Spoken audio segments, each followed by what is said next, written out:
Hello everyone, today we have a Hockey for Beginners video covering what is the World Juniors. Now before we do that, please make sure to join the Hockey Brigade by subscribing if you are new. Now let's get to it. And we'll start off by using the definition of the World Juniors tournament, which is, quote, the IIFHF World Junior Championship, WJC, or simply the World Juniors in hockey circles, are an annual event organized by the International Ice Hockey Federation, IIHF, for national under-20 ice hockey teams from around the world, end quote. Which means it's essentially a under-20 event that showcases some of the best young talent from around the world. There are some things that change. You can have players that are 20 years old. It's kind of like if you have a kid that might be a little bit too old to be in your grade, but their birthday falls in a weird spot and somehow they end up there. But it's not crazy common. And the tournament goes by a lot of names too. We'll talk about that. The World Junior Championship, the World Juniors, Juniors, etc. It goes by a lot of names, WJC. And let's talk a little bit about how it started. So it started in 1977, but unofficially it began in 1974. I believe it was first played in Leningrad, that is in, well, it would have been the Soviet Union at the time, and it is a tournament that features, as we know, 10 ranked hockey nations in the world, the top 10 ranked in that top division, and they are known as the top division, which is broken down into two groups, Group A and Group B, and there are three lower tiers below them, that being Division 1, 2, and 3, with those teams in those tiers playing for promotion or relegation, kind of like soccer or football if you're not in North America. And obviously those teams in those lower divisions, tiers, pools, whatever you want to call them, are trying to get promoted up to the top division. And I have to be honest, I really don't do too much about those lower divisions because I root for Canada and I really just focus on the top division because that's where the best teams are, that's where the best games are as well. That's not to say you couldn't root for a lower division team. Obviously it's a country, so it'd be representing maybe a country you're from or you've got family from. So absolutely, if you want to root for somebody like Italy or something like that, go ahead and do it. I know we obviously have a ton of Italian Americans in the US, so if you want to root for your home country, do it. That's fine by me. So yeah. Also, for those of you who don't know, the World Juniors is played in various locations. It's not just in Russia, what would have been the Soviet Union. It goes by different countries, by year, but it is pretty common to see Canada played there a lot, or them to host it, just because they have a lot of success in terms of attendance. Canada is basically the hockey center of the world, and it gets the most publicity there, so they try to have it there a lot, and it makes sense. Now back to the tournament and why it's so important. It's important for a lot of reasons, really. It's hard to just wrap it up in one video, but in the early part of this, it was really just kind of like for a variety of reasons. Ideology, pride, all that good stuff.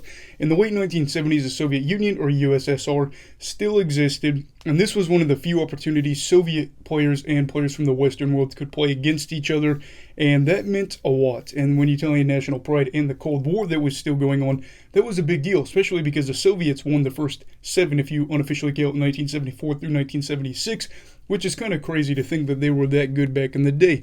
As things progressed and the game got more popular, though, it really became more focused on defending your nation's pride and trying to prove you're the best of the best. More than anything now, it's just important, as a major way, which I don't personally agree with, but a major way to boost your NHL draft stock. I just don't see it. I think that it could be used as a good way because you can see maybe some tendencies or some traits, but it is a really small sample size that people will just buy way too much into. But yeah, a lot of people, or possibly even teams, see it as a way that you can say this player is going to be a stud because he did it against the top players in the world around his age, which makes sense, I guess, but again, too small of a sample size. Also, NHL players can play in this tournament if their teams release them, but it's not too common because the top young players that are playing for these teams are playing in the NHL, and the NHL schedule overlaps with this usually, basically every year. And it's hard to see that because you would love to see some of these younger guys get in there and play for their country, but not very common. Last year it did happen, and it probably just shot that in the foot for any young player that had a chance to do it, that was going to be on an NHL roster and play a good amount, because Kirby Dach, who was a Chicago Blackhawks player, still is, he got injured against Russia and missed quite a bit of time. I think he injured his wrist, if I remember right, and that was not a good thing for fans of the WJC, because NHL teams are going to look at that and say, well, we got hurt in a game that doesn't even benefit us. So yeah, still these tournaments definitely have the brightest stars. that come to play. Yes, there's not a ton of guys from the NHL or that have been drafted yet, but there's definitely some guys. Owen Power, he's already been drafted by the Buffalo Sabres as the #1 overall pick. He is playing it. He is back at Michigan, so he decided to go back there instead of going to the Sabres. Can't say I blame him just because of the state of the Sabres right now, but yeah, you still get to see a lot of great players playing here in the future of the NHL, probably. So with the important part covered, let's talk about some history. I know we talked about that a little bit earlier in the video, but we'll keep going. And we know that obviously the Soviets started off very, very well in this tournament, winning the first 7 if you count the first 3 unofficial, but if not, they still won the first 4. And them and Canada have been the most dominant, winning 31 out of 45 possible times. I will say that is the Soviet Union, CIS, and Russia combined. CIS, I think, was just independent states of the Soviet Union after they fell. They won it one time. But yeah, this area, Russia, the Soviet Union, all that, has had a good history of winning this, especially way back when. Not so much now. They haven't won it a ton lately. And while you'd expect Team USA to be in the mix, they actually didn't have a second place finish until 1997 and didn't get their first top place finish until 2004, winning 5 total times if you include that 2004 finish. As of the past 10 years, it's been pretty much, a 3-horse race, that being Canada, Finland, and the US to bring home the gold multiple times, with Russia and Sweden being the only 2 teams to break it up, or the only 2 countries to break it up, and they won once each in the past decade. And since 2014, no other countries have won the tournament besides the trio previously mentioned before Russia and Sweden. To finish out this video, there's a few quick things to note, and I'm sure you're thinking, holy cow, there's a lot to cover.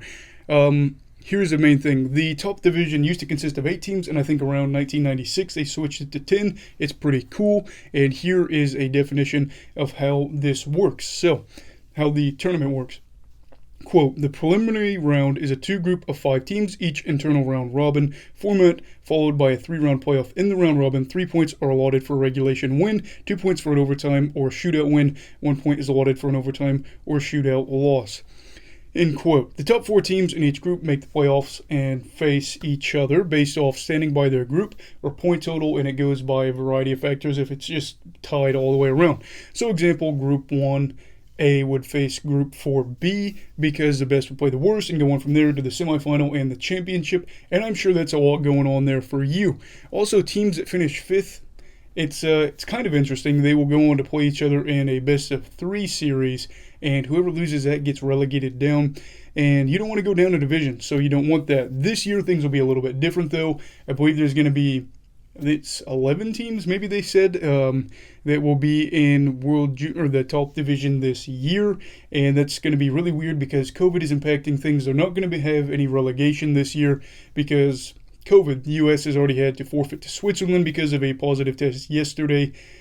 And it's a different year for the WJC. So I know that's all to take in, and I know I'm definitely missing some key points, but I had to wrap this video up fairly quick. I didn't want you to feel like you're in over your head. Hopefully now you just have a better understanding of what the World Juniors are, how the tournament works, and if you're confused, just focus on hockey. At the end of the day, you're watching the best young players, up-and-coming players, hopefully to take on the stage in the NHL and have success there. And forget about all this. Just enjoy hockey. So that's all for today's video. Don't forget to subscribe if you are new and you want to enjoy some hockey content. I put out at least 4 or 5 videos a week, usually 5, but sometimes it's 4. But yeah, anyway, everybody stay safe. Have a great night. You go love hockey, all right? Goodbye, Brigadiers and Brigadettes. This is your captain signing off. Have a great night.